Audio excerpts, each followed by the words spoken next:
Hi friends, ಬೆಳಗ್ಗೆ ಬ್ರೇಕ್ಫಾಸ್ಟಿಗೆ ಏನಾದರೂ ದಿಢೀರಾಗಿ ಮಸಾಲೆ ದೋಸೆ ತಿನ್ನಬೇಕು ಅನ್ನಿಸ್ದಾಗ ನೋಡಿರಿ, ಅಕ್ಕಿನ ನೆನೆ ಹಾಕೋ ಟೆನ್ಷನ್ ಇರಲ್ಲ, ಪರ್ಮಿಷನ್ ಮಾಡೋ ಟೆನ್ಷನ್ ಇರೋಂಗಿಲ್ಲ. ನೋಡಿರಿ, ಈ ರೀತಿ ಒಂದ್ಸರಿ ಸಡನ್ನಾಗಿ ಮಸಾಲೆ ದೋಸೆನ ಮಾಡಿ ನೋಡಿರಿ, ಸೂಪರ್ ಟೇಸ್ಟಿಯಾಗಿ ಬರುತ್ತೆ. ಯಾವ 5 ಸ್ಟಾರ್ ಹೋಟೆಲ್ಗೂ ಕಡಿಮೆ ಇರಲ್ಲ ಈ ದೋಸೆ. ಅಷ್ಟು ರುಚಿಯಾಗಿರುವಂತಹ ದೋಸೆನ ಒಂದ್ಸರಿ ಈ ವಿಧಾನದಲ್ಲಿ ಟ್ರೈ ಮಾಡಿ ನೋಡಿರಿ, ತುಂಬ ಚೆನ್ನಾಗಿ ಬರುತ್ತೆ.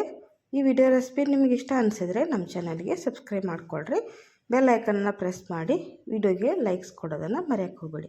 ನಿಮ್ಮ ಒಂದು ಸಬ್ಸ್ಕ್ರೈಬ್ ಮತ್ತು ಲೈಕ್ಸ್ ನಮಗೆ ಒಳ್ಳೆಯ ಒಂದು ಮೋಟಿವೇಶನ್ ಸಿಕ್ಕಂಗಾಗುತ್ತೆ.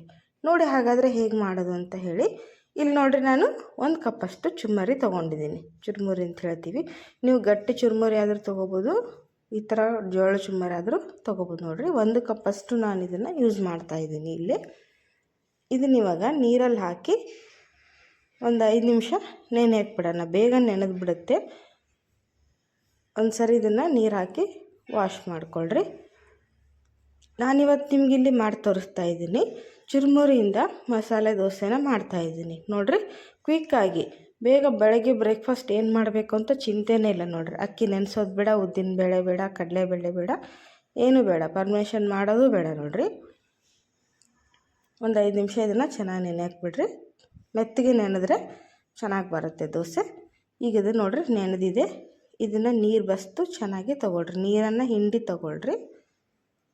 ಅದರಲ್ಲಿ ಏನಾದರೂ ಧೂಳೋದಿದ್ರೆ ಚೆನ್ನಾಗಿ ವಾಶ್ ಆಗಿಬಿಡುತ್ತೆ, ಎಲ್ಲ ನೀರಲ್ಲಿ ಹೋಗ್ಬಿಡುತ್ತೆ. ಇದನ್ನು ಒಂದು ಕಪ್ಪಲ್ಲಿ ಸ್ಟೋರ್ ಮಾಡಿಕೊಳ್ರಿ. ಈಗ ನೋಡಿ, 1 ಕಪ್ಪಷ್ಟು ಚುರ್ಮುರಿ ಇದೆ, ಇದನ್ನು ನಾನು ಮಿಕ್ಸರ್ ಜಾರಿಗೆ ಹಾಕ್ತಾಯಿದ್ದೀನಿ. ಇದನ್ನು ನೈಸಾಗಿ ಗ್ರೈಂಡ್ ಮಾಡಬೇಕು. ಇದ್ರ ಜೊತೆ ನಾನು ಏನೇನು ಹಾಕ್ತಾಯಿದ್ದೀನಿ ಅಂದರೆ, ಒಂದು ಅರ್ಧ ಕಪ್ಪಷ್ಟು ರವೆನ ತೊಗೊಂಡಿದ್ದೀನಿ. ನೀವು ಜಾಸ್ತಿ ದೋಸೆ ಮಾಡೋರಿದ್ದರೆ ಇದನ್ನು ಡಬಲ್ ಆಗಿ ತೊಗೋಬೋದು, ಅಂದರೆ 2 ಕಪ್ಪಷ್ಟು ಚುರ್ಮುರಿ, 2 ಕಪ್ಪಷ್ಟು ರವೆನ ತೊಗೋಬೋದು. ನೋಡಿ, ಇಲ್ಲಿ ಅದೇ ಕಪ್ಪಿಂದ 1 ಕಪ್ಪಷ್ಟು ಮೊಸರನ್ನ ತೊಗೊತಾ ಇದ್ದೀನಿ. ನೋಡಿ, ಇಲ್ಲಿ ನಾನು ಸ್ವಲ್ಪ ಹುಳಿ ಇರುವಂಥ ಮೊಸರನ್ನ ಬಳಸ್ತಾ ಇದ್ದೀನಿ. ನಿಮ್ಮ ಹತ್ರ ಯಾವುದಿದೆ ಅದನ್ನೇ ನೀವು ಯೂಸ್ ಮಾಡ್ಬೋದು. ಈಗ ನೋಡಿರಿ, ಇದಕ್ಕೆ ರವೆನ ಹಾಕ್ತಾಯಿದ್ದೀನಿ. ನಾನಿಲ್ಲಿ ಹೇಳ್ದಂಗೆ ಸ್ವಲ್ಪನೇ ಮಾಡ್ತಿರೋದ್ರಿಂದ ನಾನು 1 ಕಪ್ಪಷ್ಟು ಮೆಜರ್ಮೆಂಟ್ ತೋರಿಸ್ತಾ ಇದ್ದೀನಿ. ನೀವು ಜಾಸ್ತಿ ಇದ್ದರೆ ಜಾಸ್ತಿ ತೊಗೊಳ್ರಿ. ನಾನಿಲ್ಲಿ ರವೆ ಮತ್ತು ಮೊಸರನ್ನ ಹಾಕಿದೆ. ಅದೇ ಕಪ್ಪಲ್ಲಿ ಒಂದು ಅರ್ಧ ಕಪ್ಪಷ್ಟು ಗೋಧಿ ಹಿಟ್ಟನ್ನು ತೊಗೊಂಡಿದ್ದೀನಿ. ನೋಡಿರಿ, ಗೋಧಿ ಹಿಟ್ಟಿದ್ರೆ ಬಳಸ್ರಿ, ಇಲ್ಲ ಅಂದರೆ ಬೇಡ, ನಡೆಯುತ್ತೆ.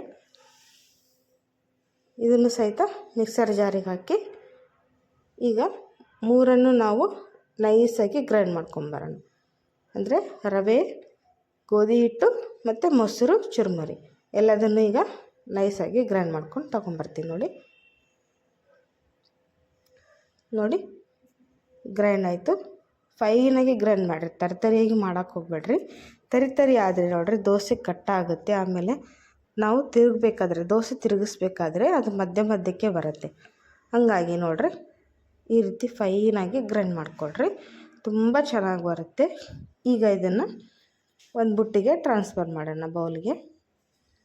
ಕ್ವಿಕ್ಕಾಗಿ ನೋಡಿರಿ, ಒಂದು 10 ನಿಮಿಷದಲ್ಲಿ ಮಸಾಲೆ ದೋಸೆ ರೆಡಿ ಆಗುತ್ತೆ. ಬೆಳಗ್ಗೆ ನೀವು ಮಕ್ಕಳಿಗೆ ಬ್ರೇಕ್ಫಾಸ್ಟ್ ಏನಾದರೂ ಕಟ್ಟಬೇಕಂದ್ರೆ ಇದನ್ನು ಬೇಗ ನೀವು ಮಾಡ್ಕೋಬೋದು. ನೋಡಿರಿ, ಇದಕ್ಕೆ ರುಚಿಗೆ ತಕ್ಕಷ್ಟು ಉಪ್ಪನ್ನು ಸೇರಿಸ್ತಾ ಇದ್ದೀನಿ. ನೋಡಿರಿ, ನಾನಿಲ್ಲಿ ಯಾವುದೇ ಈನೋ ಆಗಲಿ ಸೋಡಾ ಆಗಲಿ ಏನೂ ಬಳಸ್ತಾ ಇಲ್ಲ. ರುಚಿಗೆ ತಕ್ಕಷ್ಟು ಉಪ್ಪನ್ನು ಹಾಕ್ಕೊಳ್ರಿ. ನಿಮಗೆ ಇಷ್ಟ ಇದ್ದರೆ ಅಡುಗೆ ಸೋಡಾ ಬಳಸ್ಬೋದು, ಇಲ್ಲ ಅಂದರೆ ಬೇಡ. ನಾನಿಲ್ಲಿ ಉಪ್ಪು ಮಾತ್ರ ಹಾಕ್ತಾಯಿದ್ದೀನಿ. ನೋಡಿರಿ, ಎಷ್ಟು ನೈಸಾಗಿ ಬಂದಿದೆ ಹಿಟ್ಟು, ತುಂಬ ಚೆನ್ನಾಗಿ ಬಂದಿದೆ. ಇಲ್ಲಿ ನೋಡಿರಿ, ಒಂದು ಕಡಾಯಿನ ಬಿಸಿ ಮಾಡೋಕೆ ಇಡ್ರಿ, ದೋಸೆ ಹಂಚನ್ನು ಬಿಸಿ ಮಾಡಿಕೊಳ್ರಿ.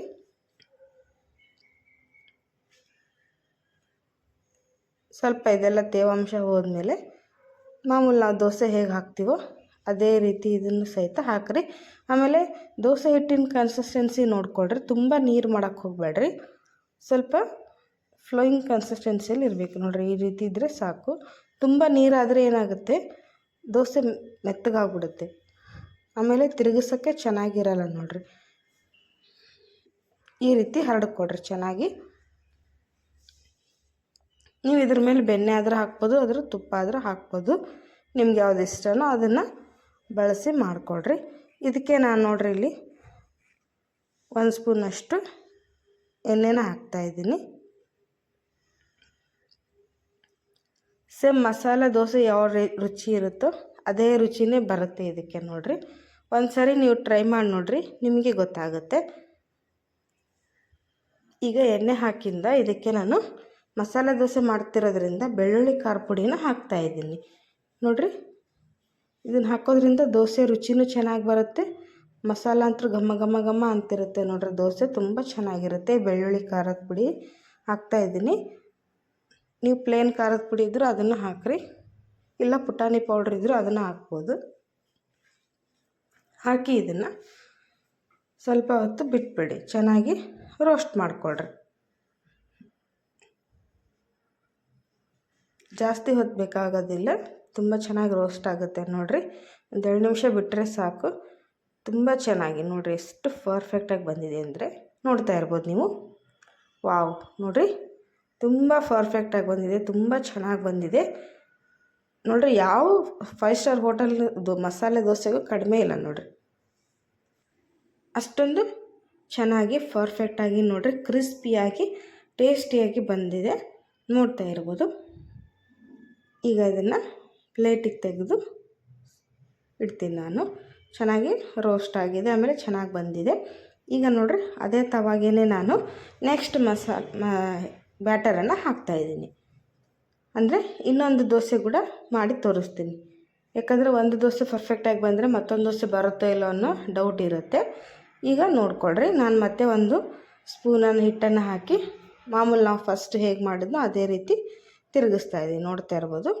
ಹಿಟ್ಟು ಮಾತ್ರ ಸ್ವಲ್ಪ ನೈಸಾಗಿ ಮಾಡಿಕೊಡ್ರಿ, ಆವಾಗ ದೋಸೆ ಪರ್ಫೆಕ್ಟಾಗಿ ಬರುತ್ತೆ. ನೋಡ್ತಿರ್ಬೋದು ತುಂಬ ಚೆನ್ನಾಗಿ ಬರ್ತಾ ಇರುತ್ತೆ. ಈಗ ಇದಕ್ಕೆ ನಾನು ಹೇಳ್ದಂಗೆ ಮತ್ತೆ ಮಸಾಲ ಪೌಡ್ರನ್ನ, ಖಾರದ ಪುಡಿನ ಹಾಕ್ತಾಯಿದ್ದೀನಿ ನೋಡಿ.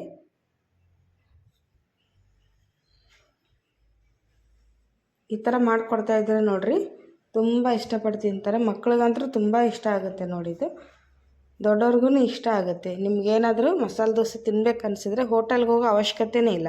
ಇದೇ ರೀತಿ ಮನೇಲೆ ಕ್ವಿಕ್ಕಾಗಿ ಮಾಡ್ಬೋದು. ರಾತ್ರಿ ಅಕ್ಕಿ ನೆನೆ ಹಾಕಬೇಕನ್ನೋ ಟೆನ್ಷನ್ ಇಲ್ಲ, ರುಬ್ಬಬೇಕು ಅನ್ನೋ ಟೆನ್ಷನ್ ಇಲ್ಲ ನೋಡಿರಿ, ಬೇಗನೆ ಮಾಡ್ಕೋಬೋದು. ಇದು ಅದೇ ರುಚಿ ಕೊಡುತ್ತೋ ಇಲ್ಲೋ ಅನ್ನೋ ಡೌಟ್ ಇರುತ್ತೆ. ಮಾಡ್ಕೊಂಡು ತಿಂದು ನೋಡಿರಿ ಫ್ರೆಂಡ್ಸ್, ನಿಮಗೆ ಗೊತ್ತಾಗುತ್ತೆ ಆ ರುಚಿ ಇರುತ್ತೋ ಇಲ್ಲೋ ಅಂಥೇಳಿ.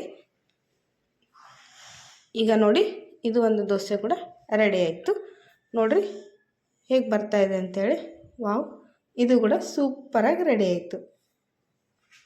ಇದೇ ರೀತಿ ಪಟ ಪಟ ಪಟ ಅಂಥೇಳಿ ದೋಸೆ ಮಾಡ್ತಾಯಿರಿ, ತಿಂತಾಯಿರಿ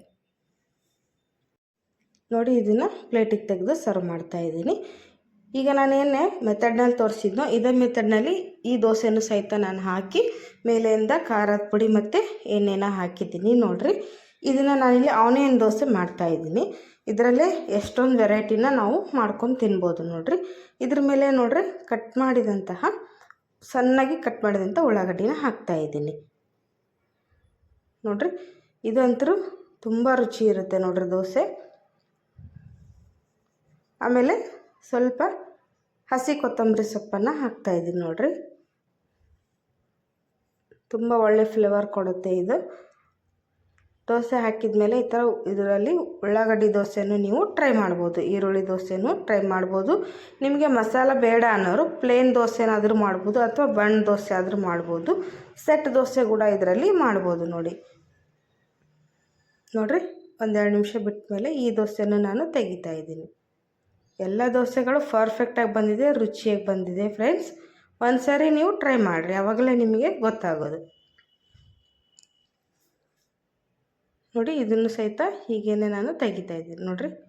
ವಾವ್, ಸೂಪರಾಗಿ ಬಂದಿದೆ. ಈಗ ನಾನು ಇಲ್ಲಿ ತೋರಿಸ್ತಾ ಇದ್ದೀನಿ ಎಲ್ಲ ದೋಸೆಗಳು ಹೇಗೆ ಬಂದಿದೆ ಅಂಥೇಳಿ ನೋಡಿರಿ. ಮಿನಿಮಮ್ 1 ಕಪ್ಪಲ್ಲಿ ನಾನು 1 ಕಪ್ಪು ರವೆ, 1 ಕಪ್ಪು ಮೊಸರು, 1 ಕಪ್ಪು ಮಂಡಾಳಲ್ಲಿ ತೊಗೊಂಡಿದ್ನಲ್ಲ, ಇಷ್ಟರಲ್ಲಿ ಒಂದು ಏನಿಲ್ಲ ಅಂದರೆ ಒಂದು 8-10 ದೋಸೆ ರೆಡಿಯಾಗಿತ್ತು ನೋಡಿ ಫ್ರೆಂಡ್ಸ್. ನಿಮಗೇನಾದರೂ ಒಂದು 4 ಜನ ಇದ್ದರೆ ಇದನ್ನು ಕ್ವಿಕ್ಕಾಗಿ ನಾನು ತೋರಿಸಿರುವಂಥ ಮೆಜರ್ಮೆಂಟ್ನಲ್ಲಿ ಟ್ರೈ ಮಾಡ್ಬೋದು. ನೀವೇನಾದರೂ ಜಾಸ್ತಿ ಜನ ಇದ್ದರೆ, ಜಾಸ್ತಿ ಕ್ವಾಂಟಿಟಿಲಿ ಬೇಕು ಅಂತಾರೆ ಇದನ್ನು ಡಬಲ್ ಮಾಡ್ಕೋಬೋದು. 2-2 ಕಪ್ಪು 3-3 ಕಪ್ ಯೂಸ್ ಮಾಡಿ ನೀವು ಮಾಡ್ಬೋದು ನೋಡಿರಿ. ಎಷ್ಟು ಚೆನ್ನಾಗಿ ಬಂದಿದೆ ಅಂತ ನಾನು ತೋರಿಸ್ತಾ ಇದ್ದೀನಿ. ತುಂಬ ಕ್ರಿಸ್ಪಿಯಾಗಿ ತುಂಬ ಚೆನ್ನಾಗಿ ಬಂದಿದೆ ನೋಡ್ತಿರ್ಬೋದು. ಬಿಸಿಯಾಗಿ ನೀವು ಸರ್ವ್ ಮಾಡಿ ಈ ಥರ ಕ್ವಿಕ್ಕಾಗಿ ತಿನ್ಬೋದು. ನಾನು ಇದನ್ನು ಬೆಳಗ್ಗೆ ಬ್ರೇಕ್ಫಾಸ್ಟಿಗೆ ಮಾಡಿದ್ದೆ ಕ್ವಿಕ್ಕಾಗಿ. ನೋಡಿರಿ ಇನ್ಸ್ಟೆಂಟಾಗಿ ದೋಸೆನ ತುಂಬ ಚೆನ್ನಾಗಿ ರೆಡಿಯಾಗಿದೆ. ಇದೇ ರೀತಿ ನೋಡಿರಿ ಬೆಣ್ಣೆ ದೋಸೆ ಆಗಿರ್ಬೋದು, ಮಸಾಲೆ ದೋಸೆ, ಪಡ್ಡು, ಬ್ರೇಕ್ಫಾಸ್ಟ್ ರೆಸಿಪಿ, ರೈಸ್ ರೆಸಿಪಿ ಪ್ರತಿಯೊಂದನ್ನು ನಮ್ಮ ಚಾನಲ್ನಲ್ಲಿ ನಾನು ವಿಡಿಯೋಗಳನ್ನ ಅಪ್ಲೋಡ್ ಮಾಡಿದ್ದೀನಿ. ಫ್ರೆಂಡ್ಸ್, ನಿಮಗೆ ಯಾವುದಾದ್ರೂ ಈ ವಿಡಿಯೋಗಳನ್ನ ನೋಡ್ಬೋದು. ನೋಡಿರಿ ಈರುಳ್ಳಿ ದೋಸೆ ಅಂತೂ ತುಂಬ ರುಚಿಯಾಗಿದೆ. ನೋಡಿದ್ರೇ ಬಾಯಲ್ಲಿ ನೀರು ಬರ್ತಾಯಿದೆ, ಅಷ್ಟೊಂದು ಟೇಸ್ಟಿಯಾಗಿ ಬಂದಿದೆ ದೋಸೆ. ಹಾಗಿದ್ರೆ ತಡೆಯೋಕ್ಕೆ ಇವತ್ತೇ ಟ್ರೈ ಮಾಡಿ ನೋಡಿರಿ. ಎಲ್ಲ ನಿಮ್ಮ ಫ್ಯಾಮಿಲಿ ಫ್ರೆಂಡ್ಸ್ ಜೊತೆ ಇದನ್ನು ಶೇರ್ ಮಾಡಿಕೊಳ್ರಿ. ವಿಡಿಯೋ ನೋಡೋದಕ್ಕೆ ಧನ್ಯವಾದಗಳು. ಬಾಯ್.